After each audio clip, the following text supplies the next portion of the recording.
Voici quelques passages des Écritures auxquels j'aimerais me référer ce soir. Je pensais à ce sujet, le but de notre présence ici.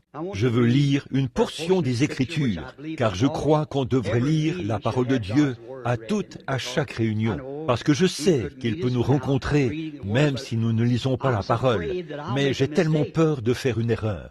Donc, si je lis sa parole, je sais qu'il n'y a pas d'erreur en elle. Ainsi, je lis sa parole en sachant qu'on retirera quelque chose de la réunion, en raison de la lecture de sa parole. Et alors, basons notre réflexion sur les passages des Écritures que nous allons lire. L'un d'eux se trouve dans Jean, au chapitre 10, à partir du verset 32 jusqu'au verset 39. Ensuite, un passage familier, Hébreux 13, 8. Maintenant, dans Jean chapitre 10, à partir du verset 32, nous lisons ceci. Et Jésus leur dit, « Je vous ai fait voir plusieurs bonnes œuvres venant de mon Père. Pour laquelle me lapidez-vous » Les Juifs lui répondirent, « Ce n'est point pour une bonne œuvre que nous te lapidons, mais pour un blasphème. Et parce que toi, qui es un homme, tu te fais Dieu. » Jésus leur répondit, « N'est-il pas écrit dans votre loi, j'ai dit, vous êtes des dieux ?» Si elle a appelé Dieu ceux à qui la parole de Dieu a été adressée, et si les Écritures ne peuvent être anéanties, celui que le Père a sanctifié et envoyé dans le monde, vous lui dites, tu blasphèmes, et cela parce que j'ai dit, je suis le Fils de Dieu. Si je ne fais pas les œuvres de mon Père, ne me croyez pas. Mais si je les fais, quand même vous ne me croyez point. Croyez à ces œuvres, afin que vous sachiez et reconnaissiez que le Père est en moi et que je suis dans le Père. Là-dessus, ils cherchèrent encore à le saisir, mais il s'échappa de leurs mains. Et dans Hébreux, au chapitre 13, verset 8, Jésus-Christ est le même hier, aujourd'hui et éternellement. Prions. Père céleste, sanctifie le messager ce soir, Seigneur, pour le message, ainsi que l'auditeur de la parole, car nous le demandons au nom de Jésus. Amen. Maintenant, comme nous abordons ce sujet, juste un petit sujet pour la première soirée, pour faire connaissance, je veux prendre comme sujet le Christ identifié de tous les âges. Maintenant, l'Épître aux Hébreux nous dit ici qu'il est le même hier, aujourd'hui et éternellement. Et nous lisons dans la Bible ici que ces Juifs l'interrogeaient. Nous voyons que les Grecs l'ont interrogé. Et c'était une question constante. C'était parce que beaucoup de gens avaient de nombreuses interprétations différentes à son sujet. Personne n'a jamais entendu parler de lui sans ardemment désirer le voir. Je suis sûr que si je pouvais demander ce soir, combien d'entre vous aimeraient voir Jésus, toutes les mains se lèveraient. Il n'y a personne qui ait jamais entendu parler de lui sans désirer le voir. Il y a quelque chose, même dans son nom, ça nous fascine. Il y a quelque chose à ce sujet qui réjouit notre cœur, rien qu'à entendre ce nom, Jésus. En effet, en ce nom, nous avons la rémission du péché, nous avons notre rédemption, car toute la famille du ciel portera ce nom. Et ainsi Dieu a pris ce nom humain pour se l'attribuer quand il était manifesté dans la chair. Quel merveilleux nom! Maintenant, nous pensons à combien il est grand. Et au cours des âges, tous les hommes ont ardemment réclamé de voir Dieu. Maintenant, le problème, c'est que, depuis le temps de Job, je pense que Job est considéré comme l'un des plus anciens livres de la Bible. Il a simplement été inclus dedans. Il a été écrit du temps de Moïse. Moïse a écrit les 4 premiers livres. Maintenant, nous croyons que Job, là, s'est écrié une fois. Si seulement je pouvais le voir, si je savais comment me rendre chez lui, je voudrais, en d'autres termes, frapper à sa porte. Nous savons tous que nous venons de quelque part. Nous sommes derrière un rideau il y a quelque chose en nous qui cherche à atteindre quelque chose, car nous savons que nous venons de quelque part. Nous ne pouvons pas être tels que nous sommes sans qu'il y ait quelque chose qui a fait de nous ce que nous sommes. Ma montre n'aurait pas pu apparaître toute seule. Toute personne saine d'esprit sait que la montre, les joyaux, la synchronisation, les réglages, les ressorts et les aiguilles, ça n'aurait pas pu apparaître tout seul. Ce serait impossible que cela se produise. Considérez le reste de la création, comment tout s'agence. Nous savons que cela n'aurait pas pu arriver tout seul. Combien plus grand est l'homme par rapport à une montre? L'homme a conçu la montre, l'a synchronisée et l'a assemblée. Donc, s'il est impossible que cette montre soit apparue toute seule, à combien plus forte raison, vous et moi, aurions-nous pu arriver ici par hasard? Il fallait bien que nous ayons un Créateur. Si nous observons sa grande création, la façon de cette dernière de se mouvoir, et comment il vit là-dedans, on observe la feuille, comment cette feuille est suspendue à un arbre, et vers la mi-août, sans gel ni rien, la vie la quitte et descend dans les racines. La feuille se détache et tombe par terre. Maintenant, qu'est-ce qu'il y a? Il y a une intelligence qui lui parle. L'arbre n'a aucune intelligence en soi. Ainsi la vie descend dans les racines de l'arbre pour se cacher du froid. Si elle restait là-haut, elle mourrait. L'hiver la tuerait. Maintenant, que fait la feuille? Elle reste par terre et pourrit. Que fait la vie pendant qu'elle est dans les racines? Elle reprend la substance de cette feuille morte, le calcium et tout ce qui s'y trouve, et remonte au printemps et revient à sa place et fait pousser une autre feuille. C'est un témoignage. La mort, l'ensevelissement et la résurrection. Le soleil se lève le matin comme un petit bébé qui vient de naître. À 8 ou 9 heures, il est à l'école. À 10 heures, il a terminé l'école. À midi, il est arrivé à l'âge mûr. Et puis, il commence à mourir. Il meurt de nouveau et disparaît derrière l'horizon à l'ouest. Est-ce terminé? Il se lève le lendemain matin pour témoigner la vie, la mort, l'ensevelissement, la résurrection. Chaque chose, toute chose, Dieu vit dans sa création. Il fait cela et l'a fait au cours de tous les âges. Maintenant, il n'y a qu'un seul moyen pour nous de découvrir si Dieu existe encore.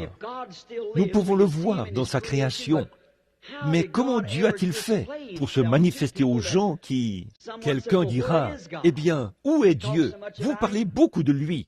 En Afrique, dans les champs de mission là-bas, et parmi les Afrikaners, ils utilisent le mot Amoya, qui signifie une force invisible, comme le vent. Votre Dieu, dira-t-il, le Dieu invisible, il est comme le vent, il est la puissance, mais nous ne le voyons pas. Eh bien, je crois que nous pouvons le voir. En effet, nous voyons au chapitre 12 de Jean que des Grecs sont venus voir Jésus et ils ont dit « Messieurs, nous voudrions voir Jésus ». Et ils ont été conduits à lui par l'un de ses disciples. Et Hébreux 13:8 dit « Il est le même hier, aujourd'hui et éternellement ». Si un de ses disciples à l'époque a pu le conduire vers des gens afin qu'ils puissent le voir, pourquoi ce soir ne pouvons-nous pas, nous ses disciples, amener dans sa présence ceux qui le cherchent, s'il est le même hier, aujourd'hui et éternellement? La Bible dit qu'il l'est. Il est le même, hier, aujourd'hui et éternellement. Maintenant, je sais que ceci peut sembler irréfléchi, mais si vous pouvez être patient avec nous pendant quelques minutes, je crois que, avec l'aide de Dieu, avec sa parole, et conformément à sa parole, je peux l'amener ici même, devant vous. Et alors, là, quelle consolation! C'est pour cela que nous sommes ici. Nous, les chrétiens, nous sommes ici pour trouver la consolation, pour amener, pour entrer dans la présence du Dieu que nous connaissons, qui peut nous ressusciter, comme il le fait avec la feuille, qui peut nous ramener. Est-ce seulement un mythe? Est-ce seulement un assemblage de mots? Est-ce une sorte de fable juive? Ou est-ce une vérité? Là où il y a tellement d'erreurs, il doit y avoir une vérité quelque part. S'il y a un faux dollar, je vous dirais qu'il y a un vrai dollar qui lui a servi de modèle. Et s'il y a beaucoup d'imitations et beaucoup de choses que nous voyons aujourd'hui, c'est qu'il doit y avoir un Dieu authentique quelque part. Maintenant, si nous ne le servons pas, alors laissons tomber ce que nous faisons et allons le servir. Parce qu'après tout, à quoi sert notre profession si elle ne produit rien? Et notre sincérité n'éliminera pas notre condamnation. Les païens sont sincères. Les gens boivent parfois de l'acide carbonique en toute sincérité pensant prendre quelque chose d'autre. La sincérité, ce n'est pas suffisant. Il doit y avoir une voie qui est bonne et une voie qui est mauvaise. Je crois que la Bible est vraie. Je crois que la parole de Dieu est vraie. Or, Dieu doit juger... Excusez-moi. Il doit juger le monde par quelque chose. Quand j'étais un petit garçon, ma famille, avant moi, pas mon père et ma mère, mais avant cela, nous étions Irlandais des deux côtés. Alors nous étions catholiques. C'était donc naturel pour moi de retourner à l'église catholique. Bon, mon père et ma mère s'étaient mariés en dehors de l'église et ils ne fréquentaient pas l'église. Et puis, quand j'ai atteint l'âge de savoir que Dieu existait, beaucoup d'entre vous ont lu mon livre, je savais qu'il y avait un Dieu quelque part. Mais maintenant, la réflexion est ceci. Si Dieu va juger le monde par l'Église, dans ce cas-là, par quelle Église?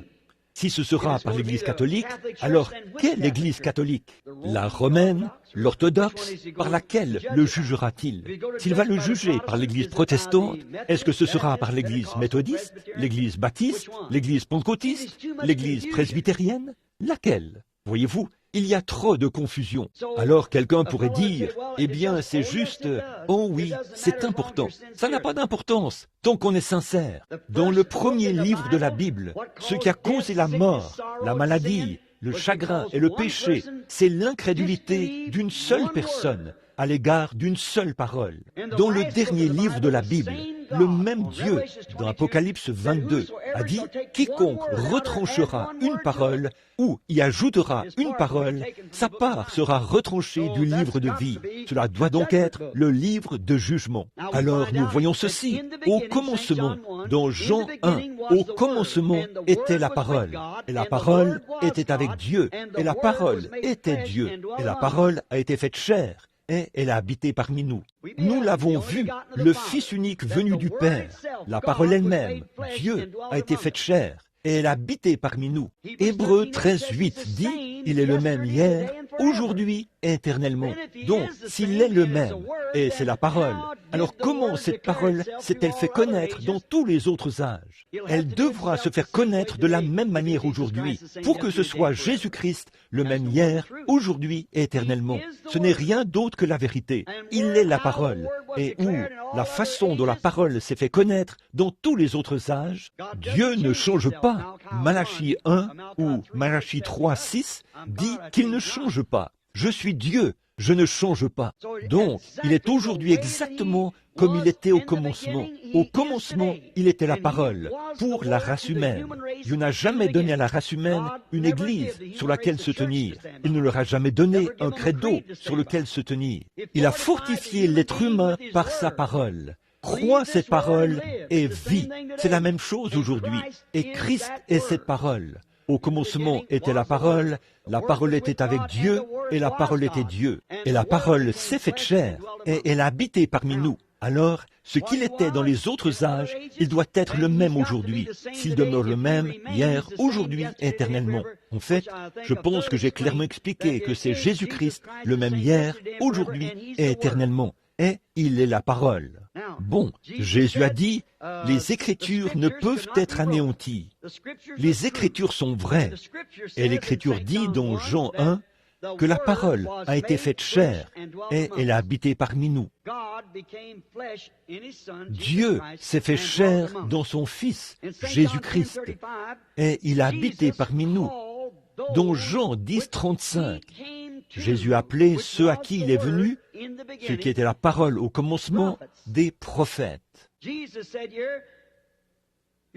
Jésus a dit ici, votre propre loi vous enseigne que ceux à qui la parole de Dieu a été adressée, et la parole de Dieu a été adressée aux prophètes. Maintenant, Hébreux au chapitre 1 dit que il est dit, Dieu autrefois, à plusieurs reprises, c'est-à-dire à des époques anciennes, de plusieurs manières, a parlé à nos pères par les prophètes, dans ce dernier jour, par son Fils, Jésus-Christ. Voyez? Maintenant, remarquez, là, Dieu, Jésus a dit, ceux à qui la parole a été adressée ont été appelés des dieux. C'étaient des prophètes. Or, l'homme lui-même n'était pas Dieu, pas plus que le corps de Jésus-Christ n'était Dieu. Il était un homme, et Dieu était voilé en lui. Dieu s'est toujours voilé aux yeux du public et s'est révélé aux gens qui croiront. Dieu, dimanche dernier, au tabernacle, j'ai prêché sur le Dieu dévoilé. Dieu s'est toujours voilé derrière quelque chose, afin que les gens du monde extérieur ne sachent rien de lui. Mais il se révèle à ses enfants et à ceux qui sont prêts à entrer derrière ce voile. Dans l'Ancien Testament, il y avait des peaux de blaireau qui cachaient Dieu. Il était dans la gloire de la Shekinah. C'était derrière des peaux de blaireau. Avant de venir derrière les peaux de blaireau, la parole était en Moïse, le prophète. Il était monté sur la montagne. Il avait rencontré la colonne de feu et elle lui avait parlé. Il est descendu et a accompli les signes du prophète. Il a fait sortir les enfants d'Israël d'Égypte et les a amenés à cette montagne. Ensuite, Dieu est descendu et a identifié Moïse en le faisant pénétrer dans cette colonne de feu et en le voilant. Personne d'autre ne pouvait y aller. Personne ne pouvait essayer d'imiter cela. Il ne pouvait pas le faire. Sinon, il mourrait. Il fallait un seul homme. Il est entré derrière, là, dans la colonne de feu, dans la gloire de Dieu, dans la gloire de la Shekinah.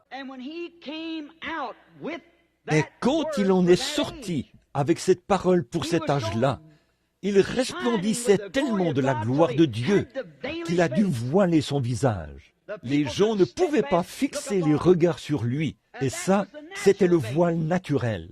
De quoi s'agit-il? Quand un homme franchit ce voile et entre dans la gloire de la Shekinah maintenant, le monde le traite de fanatique. Ils ne peuvent pas voir ce qui ne va pas. Mais là, derrière, il n'y a rien pour attirer les regards. Peut-être qu'il ne prononce pas correctement ses mots. Peut-être qu'il ne s'habille pas convenablement. Peut-être qu'il ne porte pas de vêtements ecclésiastiques. Elle ne s'habille peut-être pas comme on pense qu'elle le devrait. C'est peut-être le cas. Mais voyez-vous, à l'intérieur, derrière cette peau de blaireau, derrière cette peau humaine, là, il y a la gloire de la Shekinah. Là, il y a la puissance. Là, il y a la parole. Là, il y a les pains de proposition. Et la gloire de la Shekinah, qui est la lumière, produit la lumière, qui fait mourir le grain. Vous, les gens du Kansas, vous savez cela par vos récoltes de blé. Sans ce soleil, ça n'éclairera pas. Et tant que vous n'entrez pas derrière cette peau de blaireau, tant que vous ne vous débarrassez pas de votre vieille peau, de vos vieilles pensées, de vos vieux credos, et tant que vous n'entrez pas dans la présence de Dieu, ensuite, la parole devient une réalité vivante pour vous. C'est alors que vous prenez conscience de la gloire de la Shekinah. C'est alors que la Bible devient un nouveau livre. C'est alors que Jésus-Christ est le même hier, aujourd'hui et éternellement. Vous vivez dans sa présence. Vous mangez les pains de proposition qui ont été seulement pourvus ce jour-là pour les croyants, seulement pour les sacrificateurs. Et nous sommes des sacrificateurs, un sacerdoce royal, une nation sainte, un peuple particulier qui offre des sacrifices spirituels à Dieu. Mais vous devez entrer derrière le voile pour voir Dieu dévoilé. Et quand Dieu est dévoilé, c'est sa parole manifestée. Or, aujourd'hui, nous voyons beaucoup de gens dire, « Eh bien, nous, en tant que tel et tel, nous la croyons de cette manière-ci. » L'autre groupe dit, « Nous, en tant que tel et tel, nous la croyons de cette manière-ci. » Vous voyez, il y a tant d'interprétations. Dieu n'a besoin d'aucun interprète. Il interprète sa propre parole. La Bible dit, elle ne peut être un objet d'interprétation particulière. C'est Dieu lui-même qui révèle. Il le fait. Au commencement, il a dit que la lumière soit, et la lumière fut. Cela n'a besoin d'aucune interprétation. Dieu a dit, une vierge concevra. Elle a conçu. Cela n'a besoin d'aucune interprétation. Dieu a dit, dans les derniers jours, il répandrait son esprit sur toute chair. Et il l'a fait. Cela n'a besoin d'aucune interprétation. C'est toujours la parole. La parole est Dieu.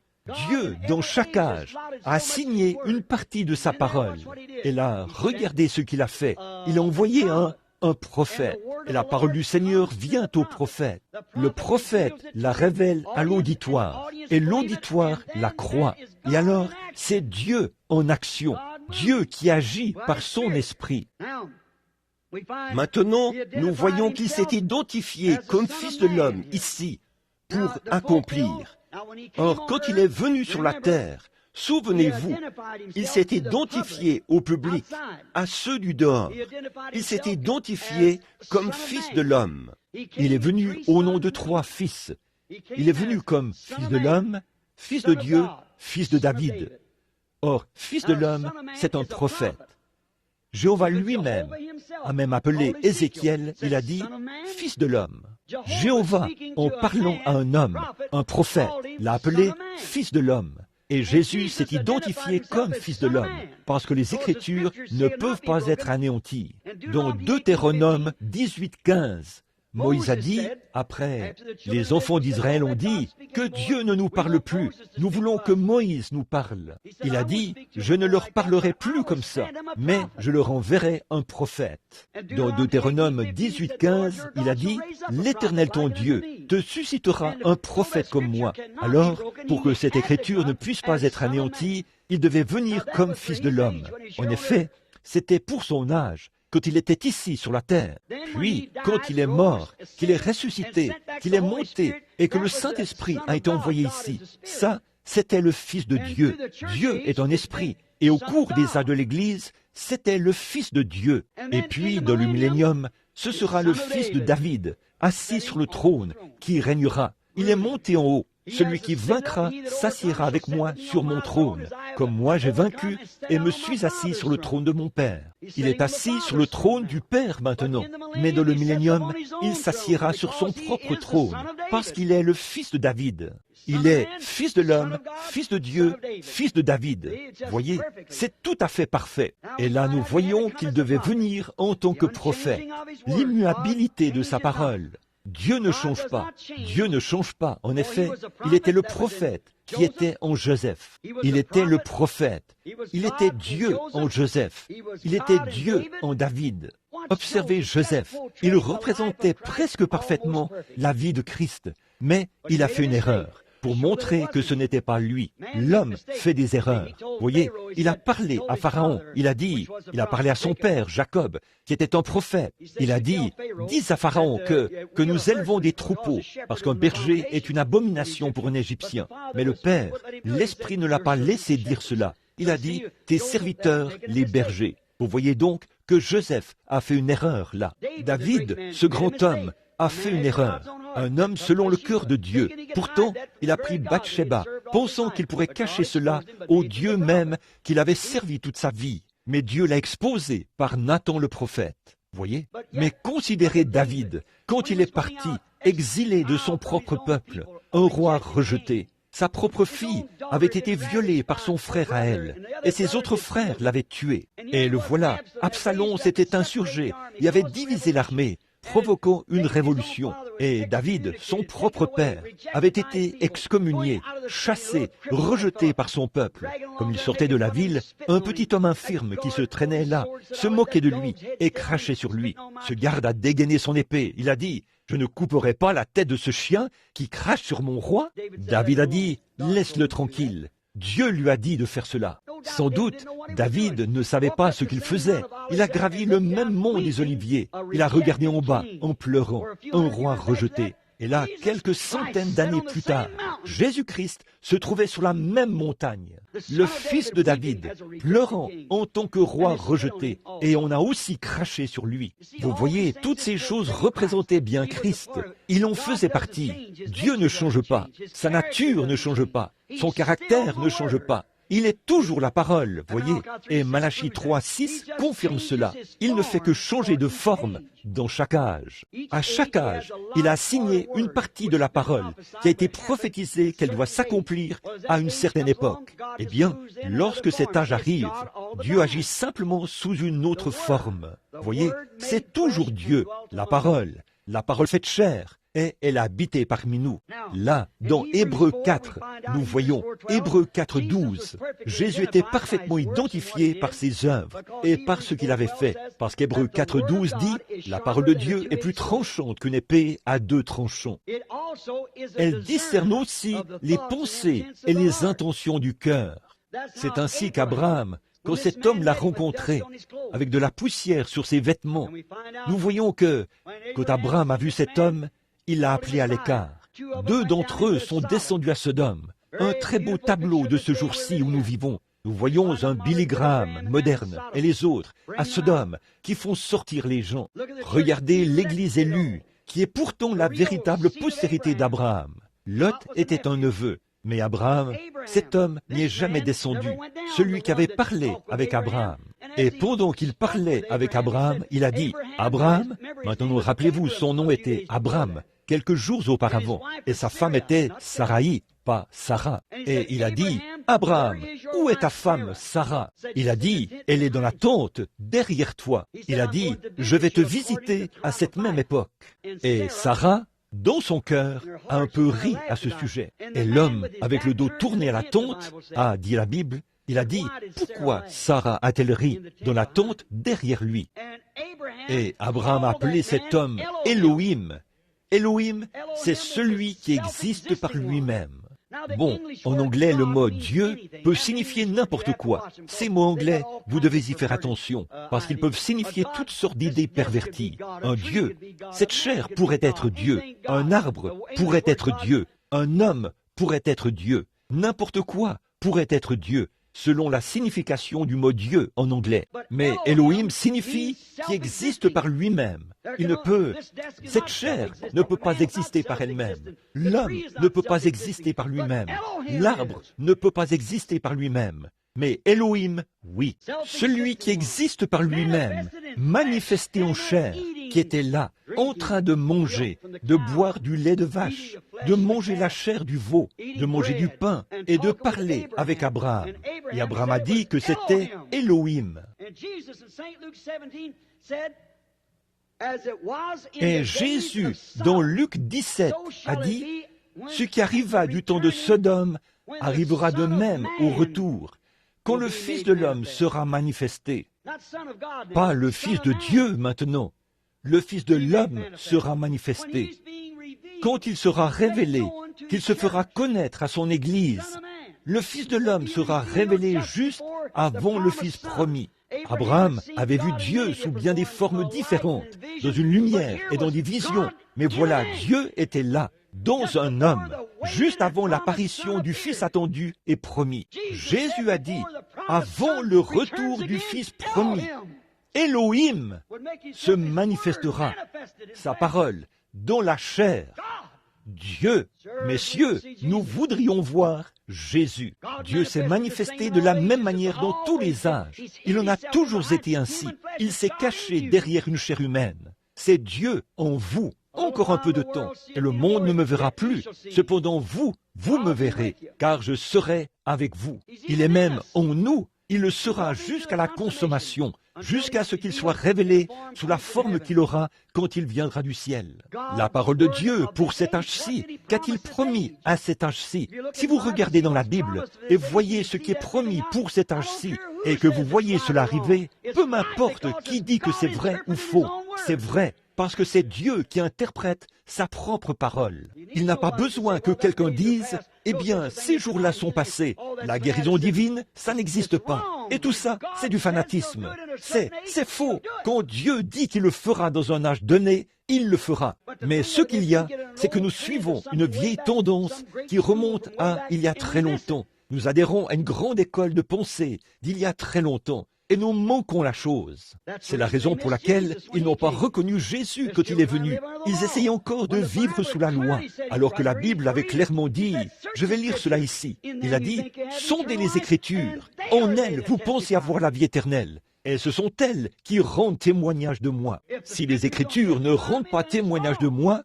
alors c'est faux. Certainement qu'ils auraient pu voir que la Vierge concevrait. Certainement qu'il était la réponse parfaite aux Écritures. En effet, nous, les chrétiens, nous croyons cela.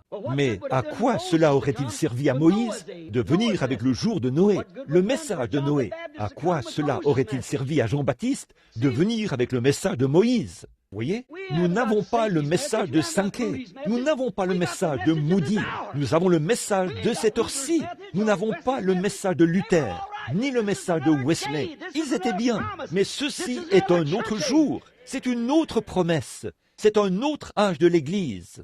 Jésus-Christ, le même hier, aujourd'hui et éternellement. Combien c'est étonnant, combien les gens peuvent être aveuglés. dans l'âge, mais il faut qu'il en soit ainsi. Tiède, dans cet âge-ci, a dit la Bible, il les vomira de sa bouche, dans cet âge de l'église de Laodicée, mais il châtie et reprend tous ceux qu'il aime. Il a dit qu'il en serait ainsi dans cet âge de l'église de Laodicée. Souvenez-vous, Dieu change de forme, en morphée. Le mot grec signifie qu'il met un masque différent, comme dans Carmen, ou quelque chose du genre, ou les pièces de théâtre de Shakespeare. Il est comme un acteur, il change de forme. Tout ce qu'étaient ses prophètes, c'était Dieu dans ses prophètes. Jésus l'a dit, vous appelez Dieu ceux à qui la parole de Dieu est venue. Et me voici, le Fils de Dieu. Comment pouvez-vous me condamner? Oh là là, c'est la même chose aujourd'hui. C'est Dieu manifesté dans la chair. Le message de l'heure, la lumière du jour. Nous ne pouvons pas avoir ces autres messages du passé. Ils sont révolus. Nous vivons dans le reflet d'une lumière. C'est le plus grand déshonneur, le plus grand vol que les nations aient jamais connu. Cela a été commis en Angleterre il n'y a pas longtemps, à l'aide de fausses lumières. 7 millions de dollars. Le vol d'un train. On n'avait jamais vu une telle chose auparavant dans l'histoire. C'était un grand déshonneur. Un événement marquant pour l'âge des bandits dans le monde. Et le plus grand événement marquant pour les bandits de l'âge, de ce monde dans lequel nous vivons. C'est une fausse lumière en cette heure où nous vivons, qui cherche à nous assujettir à un credo et ces autres choses. Alors que nous sommes des épîtres vivantes, ou, en d'autres termes, nous sommes des épîtres qui vivent, qui ont été écrites et qui vivent la parole de Dieu en ce moment même, comme il l'a promis en cette heure. La parole manifestée, des épîtres écrites qui sont vivantes. Voilà ce qu'étaient les apôtres. Voilà ce qu'était Jean-Baptiste. Il était la voix de celui qui crie dans le désert. Il cherchait à leur dire cela. Il était aussi Malachie 3. Voici, j'envoie mon messager devant ma face. Il préparera le chemin devant les gens. Il était cette parole vivante. Et la véritable Église, née de nouveau de cette heure-ci, est la parole vivante de Dieu. C'est la parole de cet âge, manifestée. Sondez les Écritures et voyez ce qui est censé arriver dans cet âge-ci. Voici Christ qui vit de nouveau. Changeons simplement de masque en allant de l'un à l'autre. Eh bien, il avait été parfaitement identifié comme étant le Messie. Ils auraient dû reconnaître cela. Nous savons ce que le Messie était censé être. Il était censé être un prophète. C'est ce que la Bible a dit qu'il était. C'est ce que lui a dit qu'il était. Moi, le Fils de l'homme, qui dites-vous que je suis? Moi, le Fils de l'homme. Il s'identifie toujours comme l'âge du prophète. Il s'identifie comme étant le prophète de Dieu. C'est ce qu'il était. Mais il était plus qu'un prophète. Il était le Dieu prophète. Ce que David était, ce que Moïse était, ce qu'Élie était, tout ce que cela était, car en lui habite corporellement la plénitude de la divinité. Il était le Dieu prophète. Il était Dieu, Jéhovah, fait chair dans son propre Fils. Il s'est suscité un tabernacle pour s'y manifester. Tous les autres ont échoué. Ils avaient des défauts, mais il n'y a aucun défaut en lui. Même Dieu lui-même a dit, « Celui-ci est mon Fils bien-aimé, en qui je me plais à demeurer. » C'est vrai, aucun défaut en lui. Écoutez-le, il était Dieu manifesté. Ils ont dit, « Tu te fais Dieu » ou « égal à Dieu ». Il l'était, il était son propre Fils. Amen. Il était la manifestation de Dieu. Dieu était en Christ, réconciliant le monde avec lui-même. Et en ce dernier jour, il parle aux gens par son Fils, Jésus-Christ, se faisant connaître. Alors Christ, qu'est-ce que c'est? La parole. La parole de quoi? La parole de Moïse? Oui, mais aujourd'hui, il est la parole manifestée pour ce jour-ci. Remarquez ce que Jésus était. Maintenant, il devait être un prophète. Voyons s'il avait le signe messianique. Allons dans Jean, au chapitre 1, pendant les 5 à 10 prochaines minutes, avant de terminer. Jean 1, nous voyons qu'il vient sur terre. Il était né d'une vierge, tout comme la Bible dit. Il avait été conçu dans le sein d'une vierge. Non pas que la vierge était une déesse maintenant. Elle, vous dites, qu'en est-il de Marie? Elle était imparfaite, elle était une femme, juste une femme comme toute autre femme, pas une déesse, une femme. Quelqu'un dit, n'avez-vous pas honte de dire ça? Non, monsieur. Regardez bien ici. Où a-t-elle fait l'erreur? Eh bien, ici, elle en a fait une. Quand ils sont allés à la fête de la Pentecôte, et ces gens ont voyagé 3 jours, ils se sont aperçus, ses parents, qu'ils n'étaient pas là. Alors, ils sont retournés le chercher, et ils l'ont trouvé dans les Écritures, en train d'en débattre avec les sacrificateurs dans le temple. Et regardez ce que Marie a dit, juste là, devant ces sacrificateurs. ses critiqueurs. Elle a dit, ton père et moi te cherchions avec larmes. Mais la parole corrige toujours l'erreur. Il était la parole, un garçon de 12 ans. D'où venait cette sagesse? Souvenez-vous, c'est là qu'elle a nié son témoignage. Elle avait dit que Dieu était son père. Et ici, elle a dit, ton père et moi, Joseph, te cherchions avec larmes. Il a dit, ne saviez-vous pas qu'il faut que je m'occupe des affaires de mon père? Voyez. S'il avait été avec son père, Joseph, si Joseph avait été son père, il aurait fabriqué des portes d'armoire et tout ça. Voyez? Mais il s'occupait des affaires de son père.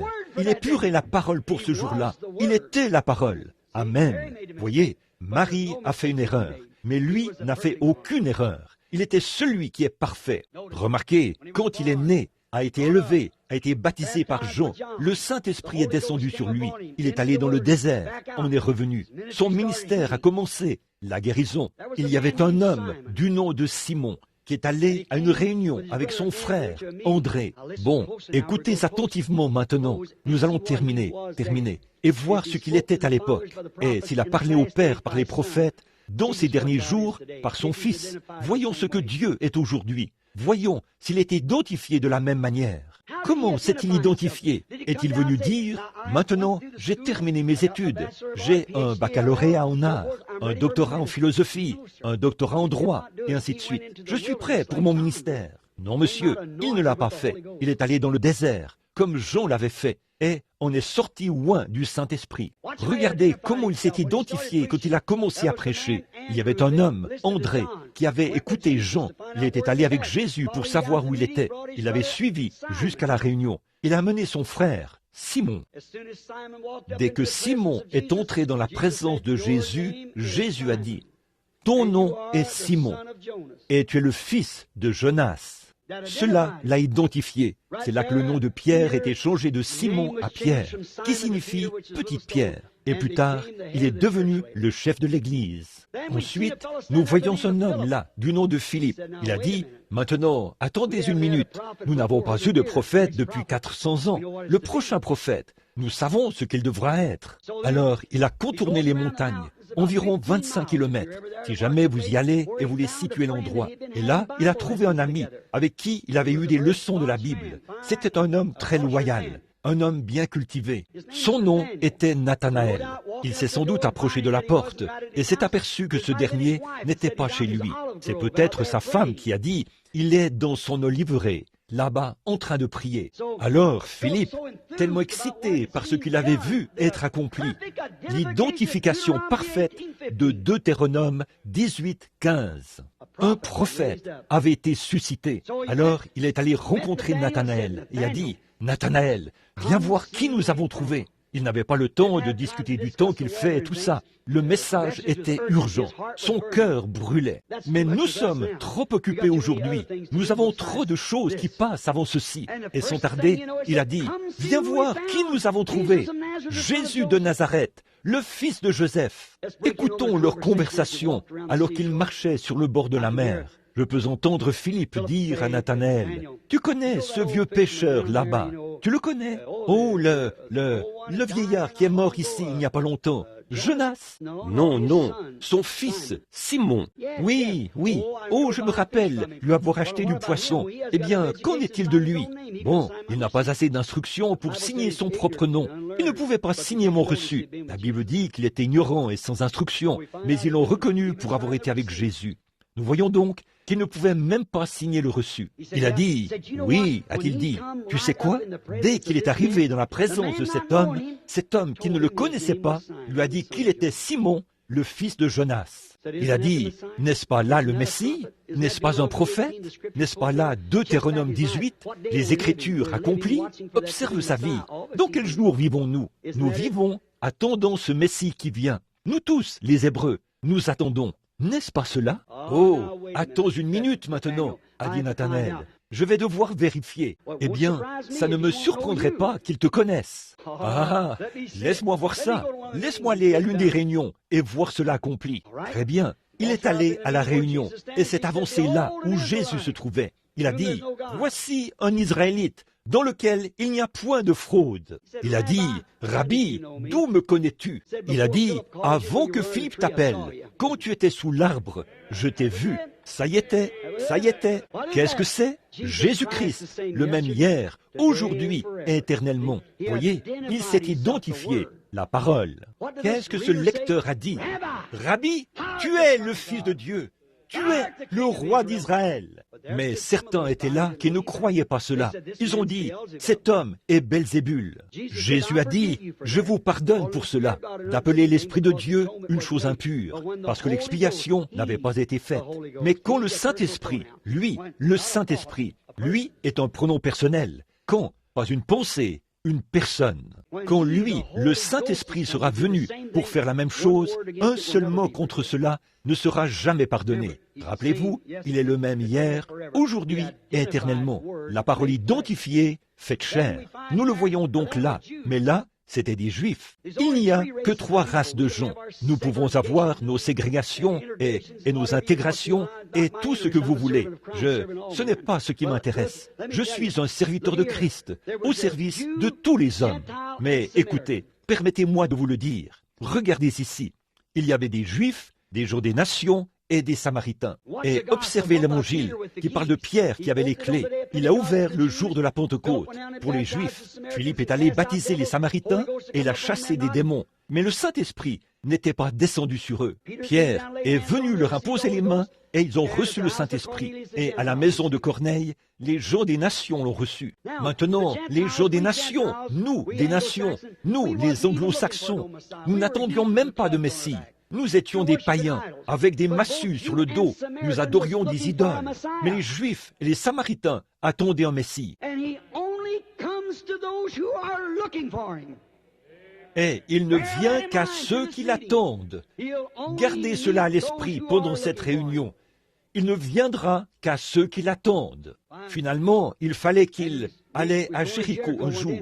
Il fallait passer par la Samarie, situé de l'autre côté des montagnes. Il s'est rendu à l'endroit. Maintenant, nous l'avons vu s'identifier comme étant le Messie, montrant son signe messianique. Et ils ont blasphémé contre cela. Donc, il devait passer par la Samarie. Eux aussi attendaient un Messie. Il est donc allé à une ville nommée Sichar, vers midi. Ce puits est toujours là. On s'assoit à côté du puits, juste à l'extérieur de la porte de la ville, là où se trouve la pompe publique. Ils viennent tous y puiser leur eau. Ce n'est pas une pompe. Ils le font descendre à l'aide d'un treuil et puisent l'eau. Et ils ont ces grosses cruches. Ils font encore cela aujourd'hui. Et vous parlez de tenir quelque chose en équilibre. Certaines d'entre vous, les femmes, qui marchez avec des livres sur la tête, vous devriez voir comment ces femmes peuvent placer une cruche de 20 litres sur leur tête, puis une sur chaque hanche. Puis elles continuent simplement de marcher et de parler, tout en gardant un équilibre parfait. Vers 11 heures, ils étaient en route et sont arrivés vers midi. Et il envoyait les disciples dans la ville pour acheter de la nourriture. Et il y avait une femme dans la ville de mauvaise réputation. Il ne lui était pas permis de s'associer avec les autres femmes. Alors elle est allée au puits pour puiser son eau. Et quand elle était sur le point de faire descendre la cruche, elle a regardé. Là se trouvait un homme, assis contre le mur, qui lui a parlé. Il a dit, « Femme, donne-moi à boire. » Maintenant, ils avaient une ségrégation stricte entre les Juifs et les Samaritains. Et elle lui a tout de suite fait savoir que ce n'était pas la coutume qu'un homme de son genre demande à une femme comme elle, une Samaritaine, une faveur. Parce que les Juifs et les Samaritains ne s'entendaient pas. Ils n'avaient rien en commun. Il a dit, « Mais si tu connaissais celui qui te parle, c'est toi qui me demanderais à boire, et je te donnerais de l'eau que tu ne viendrais pas puiser ici. » Qu'est-ce qu'il était en train de faire? De contacter l'esprit de la femme. Il était un prophète. Et la discussion était de savoir si on devait adorer à Jérusalem ou sur la montagne. Il a dit, le Père recherche ceux qui l'adoreront en esprit et en vérité. Et il a continué jusqu'à ce qu'il trouve ce qu'était le problème de la femme. Il a continué jusqu'à ce qu'il trouve son problème. Nous savons tous ce que c'était. Ceux qui lisent la Bible, Jean 4. Qu'avons-nous trouvé? Elle avait trop de maris. Il a dit, va chercher ton mari et viens ici. Elle a dit, je n'ai pas de mari. Il a dit, tu as dit la vérité, car tu en as eu 5. Observez la différence entre cette petite femme et les sacrificateurs de ce jour-là. Elle a dit, Seigneur, je vois que tu es prophète. Maintenant, nous n'en avons pas eu depuis 400 ans. Je vois que tu es prophète. Nous savons que lorsque le Messie viendra, c'est ce qu'il fera. Pas vrai? Il nous montrera tout cela. Il nous annoncera ces choses. Il a dit, « Je le suis, moi qui te parle. » Ce n'était qu'un homme ordinaire, assis là, qui n'avait que 30 ans, qui avait probablement l'air d'en avoir 50, parce que dans Jean 6, on lui a dit, « Tu es un homme qui n'a pas plus de 50 ans, et tu dis avoir vu Abraham ? Maintenant nous savons que tu es un démon. » Mais il a dit, « Avant qu'Abraham fût, je suis. » Alors oui, il était là, jeune, sa barbe grisonnant probablement un peu, son travail, son corps humain était fragile, son aspect n'avait rien pour nous plaire, encore une vieille peau de blaireau. Mais ce qui était à l'intérieur, c'était la Shekinah. Ce qui était à l'intérieur, c'était Dieu. Dieu, qu'est-ce que c'était? Là, il a été identifié, la parole de Dieu, qui connaissait le secret de leur cœur. Voyez, c'était la parole de Dieu. Il était la parole de Dieu. Et la parole de Dieu fait encore cela, parce qu'il est le même hier, aujourd'hui et éternellement. Vous le trouvez dans votre pensée maintenant? Remarquez, le même hier, aujourd'hui et éternellement. Elle est entrée dans la ville en courant et a dit, « Venez voir un homme qui m'a dit ce que j'ai fait. » Ne serait-ce point le Messie?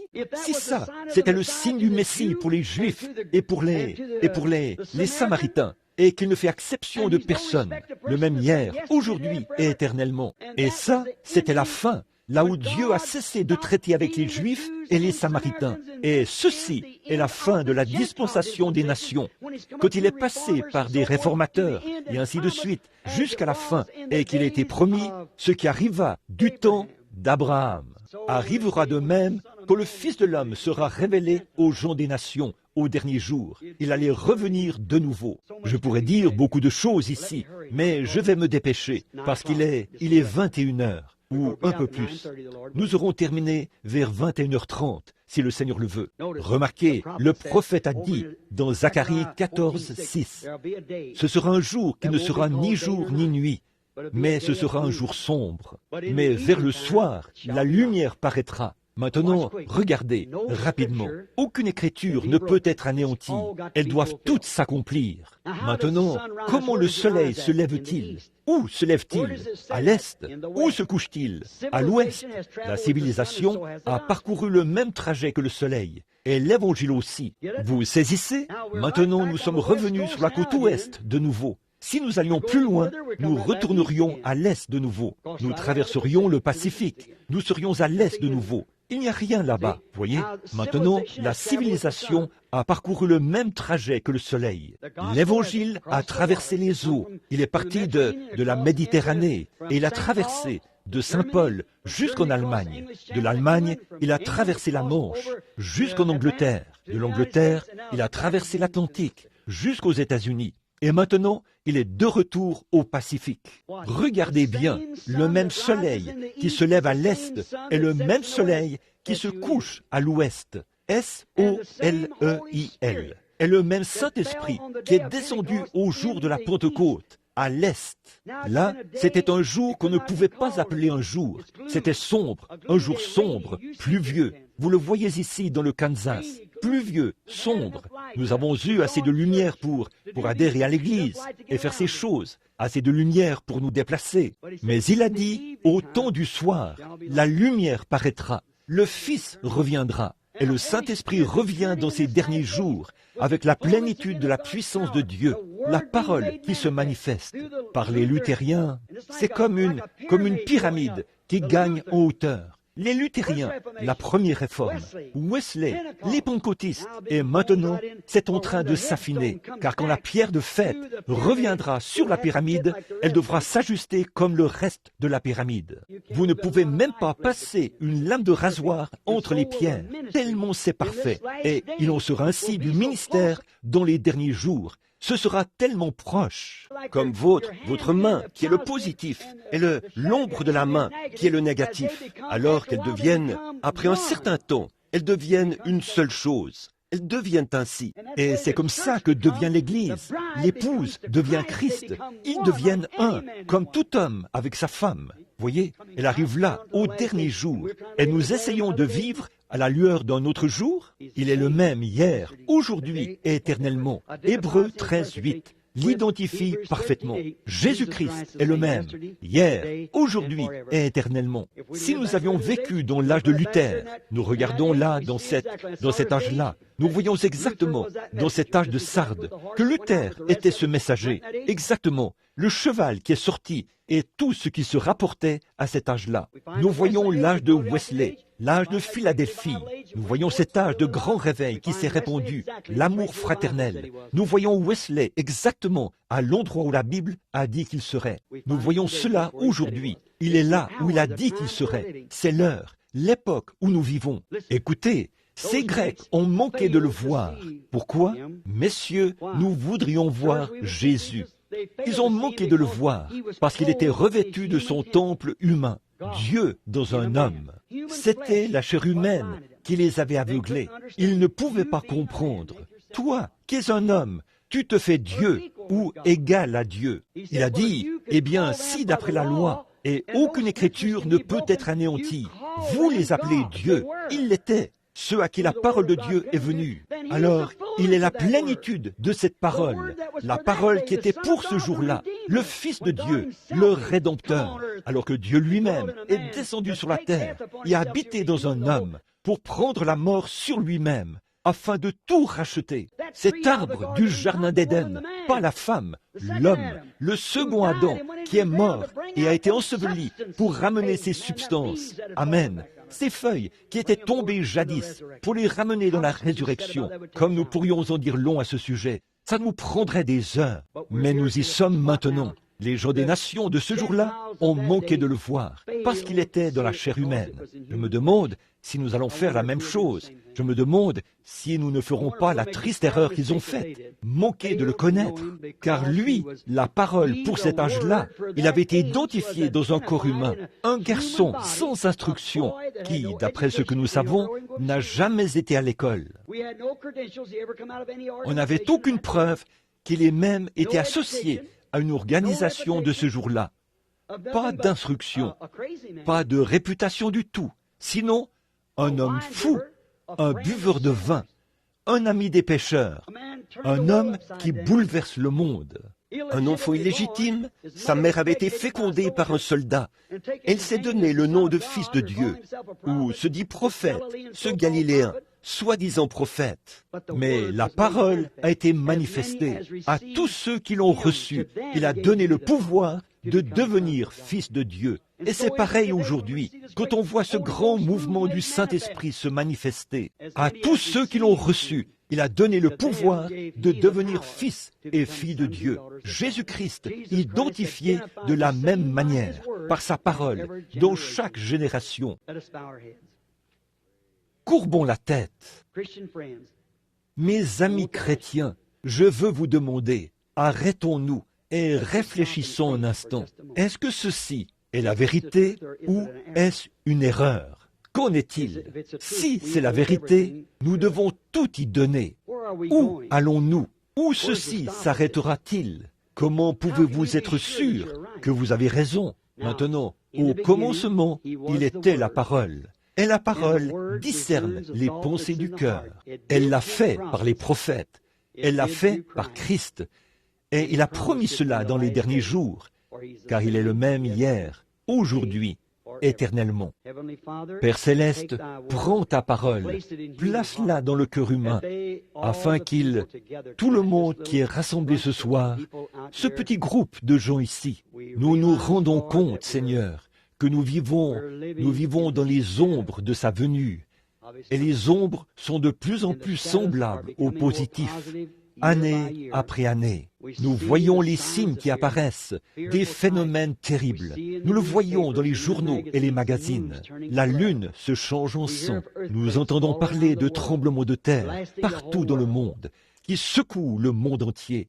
Et un jour, le monde entier a été secoué, quand le Fils de Dieu a été officiellement rejeté et crucifié. Et maintenant, nous voyons qu'un grand groupe, appelé le Conseil mondial des Églises, l'a officiellement expulsé, comme il était dit dans cet âge de Laodicée. Il était à l'extérieur de l'Église, frappant à la porte, cherchant à entrer. Et maintenant, nous voyons qu'il y a un autre tremblement de terre qui a frappé ici, pas les autres nations. Cette nation-ci qui a secoué le monde entier. Jésus a officiellement été expulsé. Et il se tient là, en suppliant ce soir, parfaitement identifié, le même hier, aujourd'hui et éternellement. Puissent les croyants voir cela, que ceux qui sont malades voient cela, Seigneur, que ceux qui sont ici ce soir puissent toucher son vêtement comme ils l'ont fait jadis. Guéris les malades et sauve les perdus. Nous le demandons au nom de Jésus-Christ. Amen.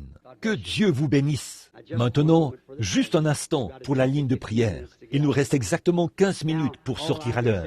Maintenant, tout ce que je pourrais dire, je suis un homme. Mes paroles peuvent faillir comme celles de n'importe quel homme, comme nous tous. Je vous ai prouvé ce soir que chaque prophète et tout, ils ont fait des erreurs. Mais Dieu ne fait pas d'erreurs. Sa parole est la vérité. Combien croient qu'il est la parole? Que Dieu vous bénisse. C'est sur cela qu'est fondée ma foi, sur rien de moins que le sang de Jésus. Et oui, Jésus est la parole. Maintenant, je crois que Billy a dit, est-ce qu'il a distribué des cartes de prière? Est-ce que des cartes de prière ont été distribuées? Je ne savais pas. Il a dit premièrement qu'il ne pensait pas qu'ils étaient venus et qu'ils en avaient distribué. Mais s'ils ont distribué des cartes de prière, nous aurons une petite ligne de prière. Y a-t-il quelqu'un ici avec une carte de prière numéro 1? Voyons voir qui a la carte de prière numéro 1. Oui, vous avez le numéro 1? Non, la carte de prière numéro 1. Qui l'a? Y a-t-il une carte de prière numéro 1? Eh bien, peut-être qu'il ne les a pas distribuées à partir du numéro 1. Combien de... Oh, elle est là. Oui, très bien. La carte de prière numéro 1. Avancez ici et restez près de moi. La carte de prière numéro 1. Numéro 2. Qui a le numéro 2? Numéro 3. Pendant quelques minutes maintenant, nous... Numéro 3. Qui a la carte de prière numéro 3? Regardez, il y a une personne ici sur une civière. Que quelqu'un regarde leur carte, si elles en ont une. Numéro 3. Numéro 4. 4. Qui a la carte de prière numéro 4. C'est une petite carte. Mon fils ou quelqu'un du groupe vient, il prend ses cartes et devant vous, il les mélange toutes. Puis, il vous les distribue.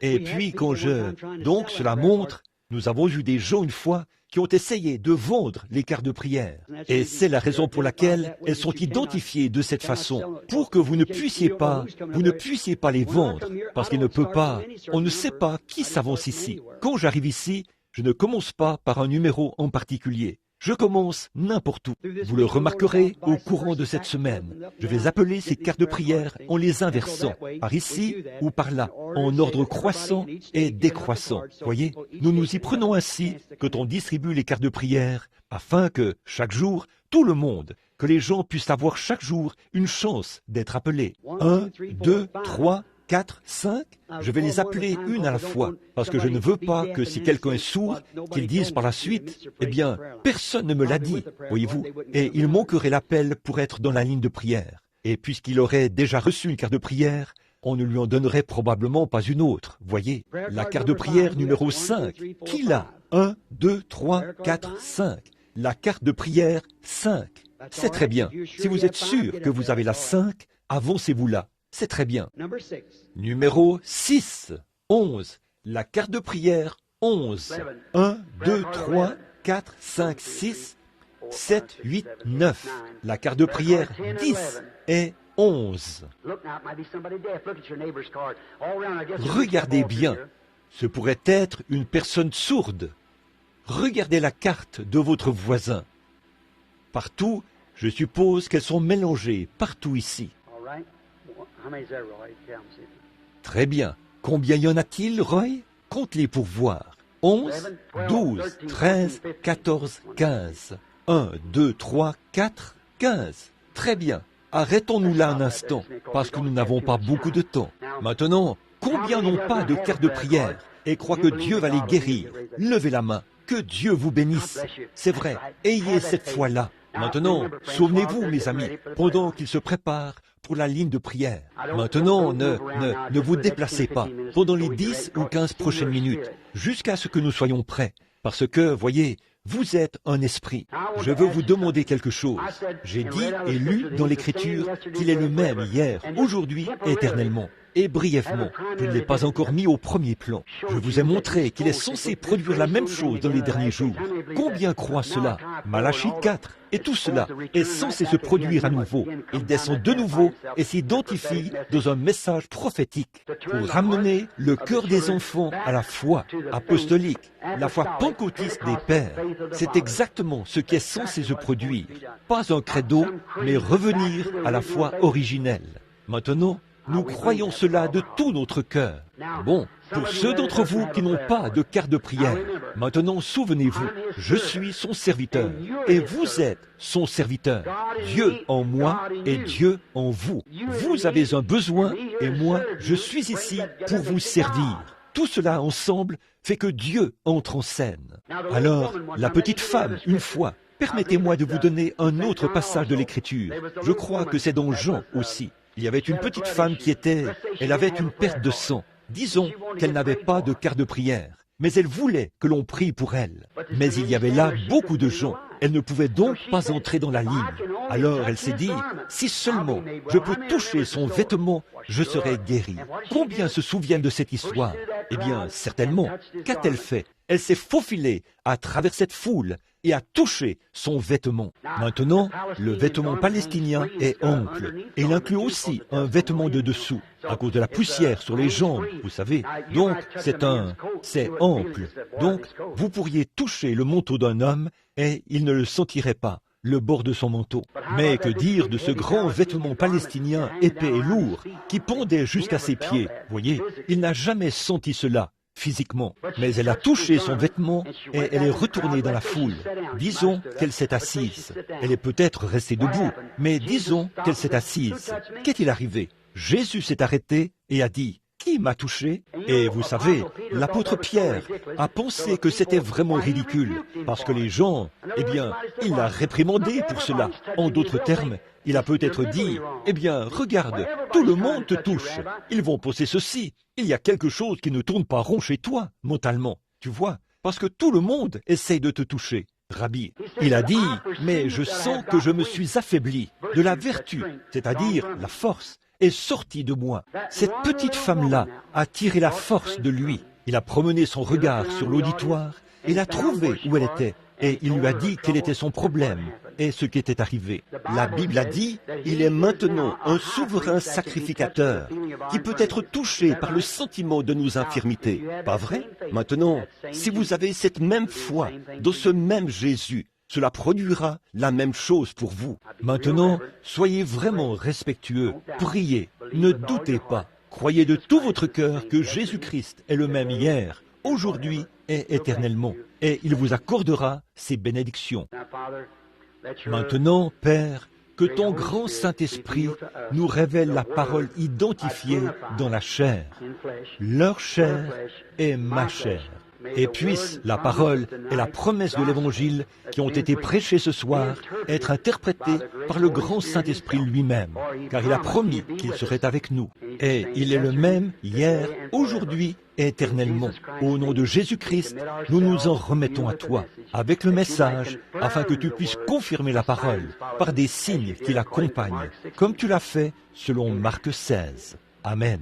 Maintenant, que tout le monde soit vraiment respectueux. S'il vous plaît, ne vous déplacez pas. Restez vraiment tranquille. Voyez, maintenant souvenez-vous, nous entrons parfois en conflit. Combien ici sont des chrétiens nés de nouveau? Laissez voir vos mains. Eh bien, c'est bon. Vous savez donc de quoi je parle. Maintenant, c'est la dame? C'est la première dame dans la ligne. Très bien. Maintenant, cette dame et moi, pour autant que je sache, nous sommes des inconnus.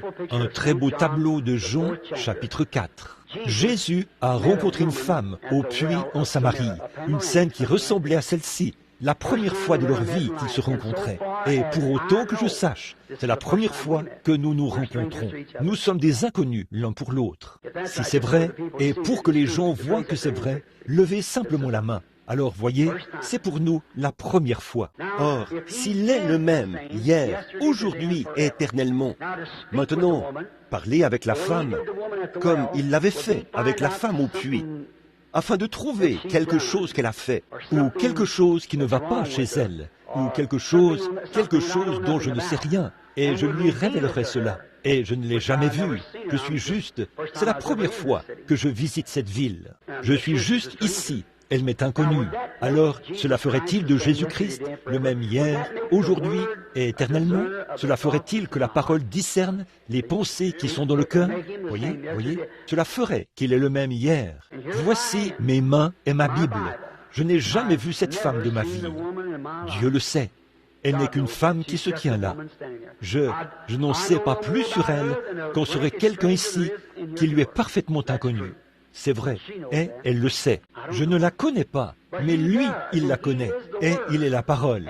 Et la parole révèle le secret du cœur, dévoile les choses, les fautes, lui dira quelque chose. Si elle a fait quelque chose de mal, qui n'est pas confessé et sous le sang, il le lui dira. Si elle est une soi-disant croyante, il le lui dira. Si elle est une croyante, il le lui dira. Si elle a un problème physique, il le lui dira. Si elle est ici pour autre chose, il le lui dira. Il peut faire tout cela parce qu'il est Dieu. Il connaît toutes choses. Pas moi, elle ne me connaît pas et moi non plus, je ne la connais pas.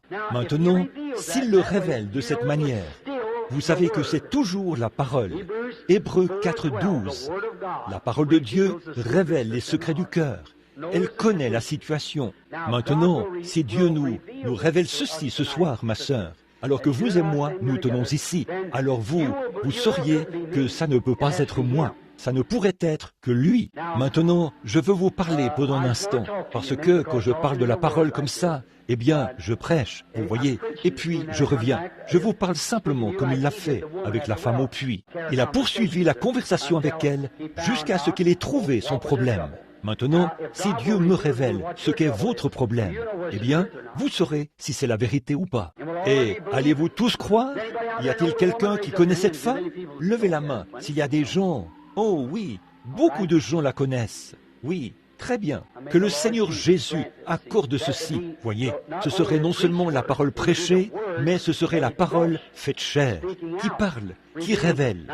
Bon, la Bible ne dit pas que vous vous tiendrez ici, ni quel est votre problème, et tout à ce sujet, ni ce pourquoi vous êtes ici, ou ce que vous avez fait. Elle ne dit pas cela, mais la parole descend et identifie l'orateur.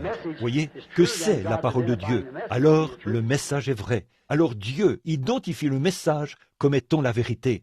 Le baptême du Saint-Esprit et le plein évangile doivent alors être la vérité, si c'est correctement identifié.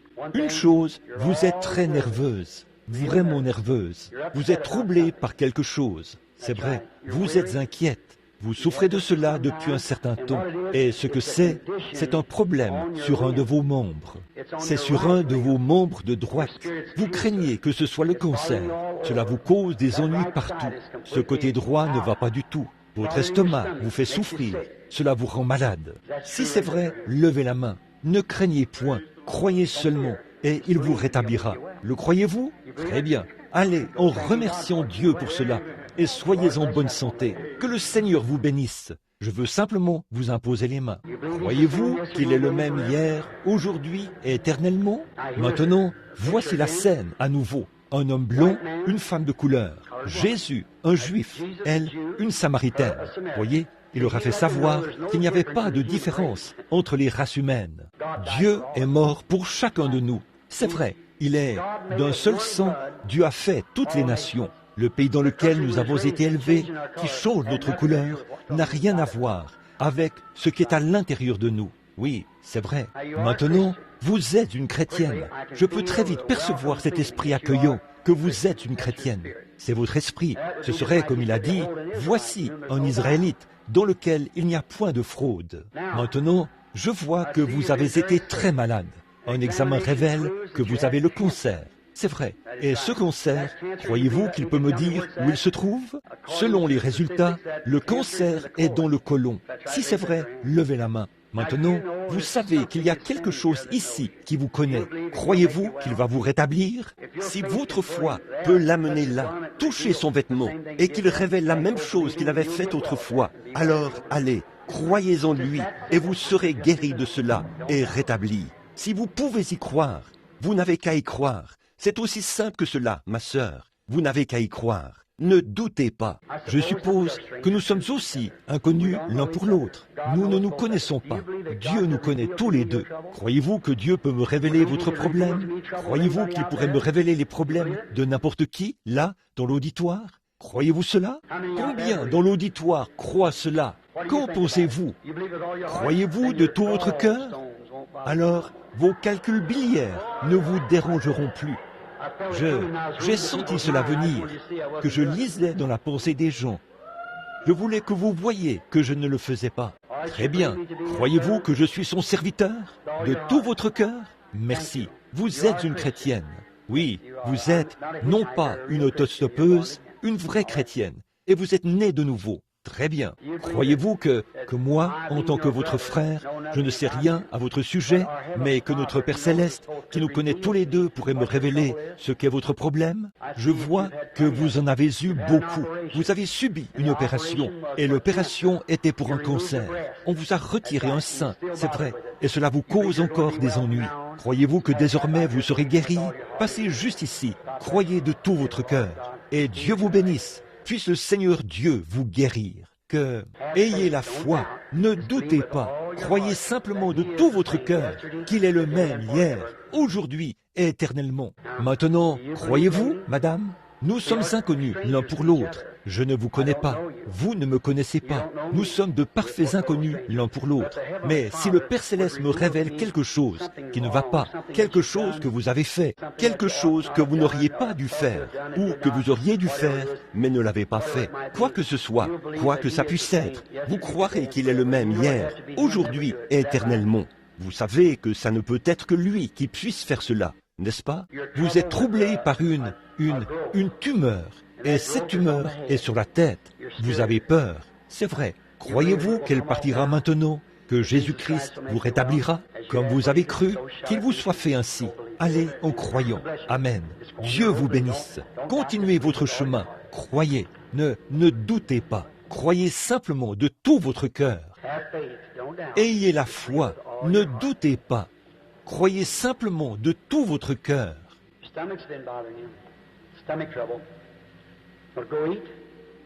Votre estomac vous fait souffrir. Un problème d'estomac. Vous voulez aller manger? Croyez. C'est ça. Bonsoir. Nous sommes des inconnus l'un pour l'autre. Je ne vous connais pas, vous ne me connaissez pas.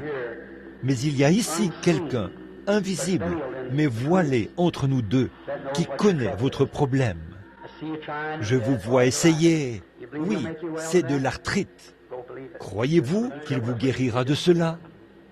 Allez, croyez-le. Et cela ne vous rendra jamais infirme si vous le croyez seulement. Vous avez beaucoup de choses qui vous dérangent. Un problème féminin que vous avez depuis longtemps. Puis autre chose, la chose principale dont vous voulez être guéri, c'est l'arthrite. Vous aussi. Croyez-vous qu'il vous rétablira? Allez, croyez-le. C'est tout ce qu'il en est. Ayez simplement la foi et ne doutez pas.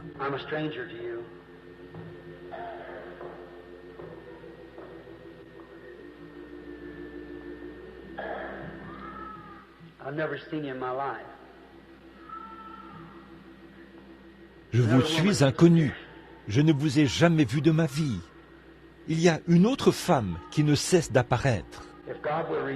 Si Dieu me révèle quelque chose à votre sujet, oui, c'est une tumeur. Vous devez subir une opération. Cette petite femme, là, dans ce fauteuil, doit subir la même chose. C'est une tumeur. Croyez-vous de tout votre cœur? Oui, Dieu vous rétablira toutes les deux, si vous le croyez. Posez votre main sur elle. C'est ça. Au nom du Seigneur Jésus. Au nom du Seigneur Jésus. Puissiez-vous être guéris, sœur. Voyez, je ne peux pas expliquer ça, mes amis. Ne me demandez pas de le faire. Une pression, une puissance, une tumeur. C'est quoi? C'est une grosseur. Qu'est-ce qu'une grosseur? Une multiplication de cellules. Qu'êtes-vous? Une multiplication de cellules. Qu'est-ce qu'une tumeur? Dans la Bible, c'est appelé un démon, un tourmenteur. Il crie pour recevoir de l'aide. Et l'autre a répondu. Voyez, deux identiques. Et c'est ce qui a causé ça. Très bien. Venez, madame. Nous sommes des inconnus l'un pour l'autre.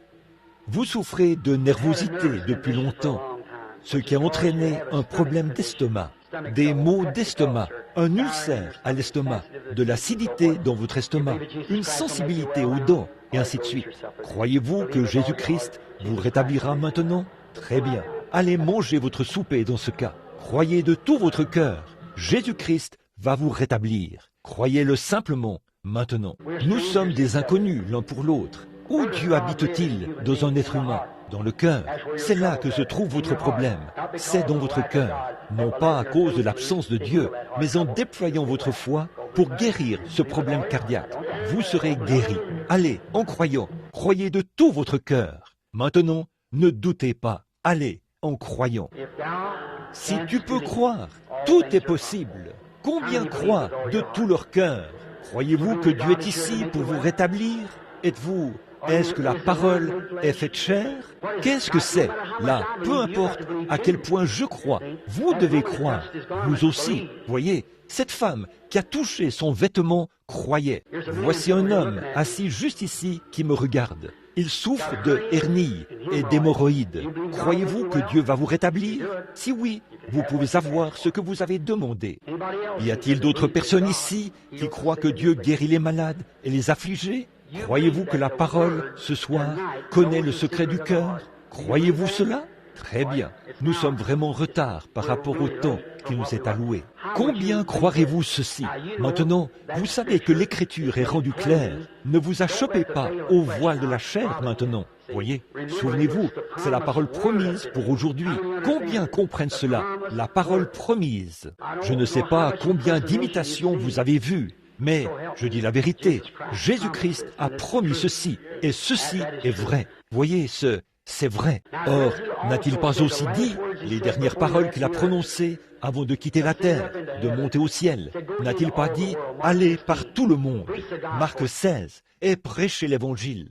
Celui qui croira et qui sera baptisé sera sauvé, mais celui qui ne croira pas sera condamné. Voici les signes qui accompagneront ceux qui auront cru. L'avez-vous déjà lu? Quelle était la dernière commission? S'ils imposent les mains malades, ils seront guéris. Combien savent que c'est vrai? Eh bien, chacun de vous a levé la main il y a quelques minutes pour montrer que vous étiez en croyant. Maintenant, ne voudriez-vous pas vous imposer les mains les uns aux autres? Nous n'aurons pas besoin de continuer. Vous savez qu'il est ici. Pourquoi ne pas simplement vous imposer les mains les uns aux autres? Priez pour cette personne assise à côté de vous, si vous êtes un croyant. Là, il a dit, mais non, ce n'est pas seulement moi, c'est vous, chacun de vous. Croyez-vous cela maintenant? Dites Amen. Très bien. Maintenant, écoutez, ne priez pas pour vous-même, parce que la personne qui vous a imposé les mains est en train de prier pour vous. Voyez, priez pour eux, et je vais prier pour vous tous. Et si vous le croyez simplement, d'un commun accord, ce sera l'un des plus grands moments que vous ayez jamais vus. La présence de Jésus-Christ devrait illuminer l'Église, afin qu'elle sache que dans ces derniers jours, où les credos et les dénominations et les ismes et tout ont complètement étouffé la parole, et Jésus, la parole, à l'extérieur de l'Église, et vous le voyez revenir parmi les gens et s'identifier comme il l'a promis, dans les derniers jours où le Fils de l'homme sera révélé. Il a été révélé dans le baptême, il a été révélé dans la guérison divine. Le voilà dans son dernier attribut. Souvenez-vous, c'est la dernière chose qu'Abraham a vue avant que le feu tombe et juge le monde des nations, et avant que le Fils promis entre en scène, Isaac. Ceci est la dernière chose que l'Église chrétienne verra en signe de miracle, jusqu'à l'apparition de Jésus-Christ. Si Dieu m'a fait trouver grâce à vos yeux, croyez-moi, au nom du Seigneur. Il ne reste rien d'autre dans la Bible à venir, sinon recevoir la marque de la bête. Et vous avez le sceau de Dieu. Priez pour cette personne qui est là, assise à côté de vous. Imposez-leur les mains. Je cherchais des infirmes. Je n'en vois aucun. À part ce brancard, je crois, pour qui on a déjà... Oh, bon, imposez-vous les mains les uns aux autres et priez. Cher Jésus, grand Fils immaculé du Dieu vivant, qui est ici ce soir, sous la forme du Saint-Esprit, qui a changé de forme, qui est descendu pour révéler sa parole dans la chair humaine. Des hommes, des femmes, de tous les milieux, montrant qu'il vit encore. Il est le même, hier, aujourd'hui et éternellement. Seigneur Jésus, nous sommes ici, dans cette grande ville de Topeka. Nous sommes réunis ici, avec tes enfants. Et nous te prions, toi, qui as été si bien identifié parmi nous, de confirmer maintenant ta parole. La dernière commission qui dit, ils imposeront les mains aux malades, et les malades seront guéris. Et des gens, ceux qui confessent et sont nés de nouveau de l'Esprit, s'imposent maintenant les mains les uns aux autres pour s'identifier les uns aux autres avec ta commission et ta parole. Maintenant, Satan, tu ne peux plus avoir de l'emprise sur ces malades. Ils sont des sujets de la parole de Dieu. Sors d'eux, maladie qui est dans leur corps. Ne les tourmente plus. Libère-les à partir de ce soir. Nous, en tant que serviteurs de Dieu, qui avons été identifiés pour confirmer la parole, t'adjurons au nom du Dieu vivant, Jésus-Christ, la parole faite chair parmi nous, de sortir de ces gens malades et de les relâcher pour le bien du royaume de Dieu et le commandement qui nous a été donné par Jésus-Christ, le Fils de Dieu. Amen. Tous ceux qui croient et acceptent leur guérison sans l'ombre d'un doute, ici, à l'intérieur du voile de la gloire de la Shekinah, pour voir la parole promise dans laquelle nous allons entrer davantage cette semaine, qui la voit manifestée devant nous. Levons-nous et disons, j'accepte maintenant ma guérison. Je crois que Jésus-Christ me guérit maintenant. De tout mon cœur, je le crois. Je l'accepte au nom de Jésus-Christ. Que Dieu vous bénisse. Levez vos mains maintenant et chacun de vous, à votre façon, remerciez-le pour votre guérison. Amen.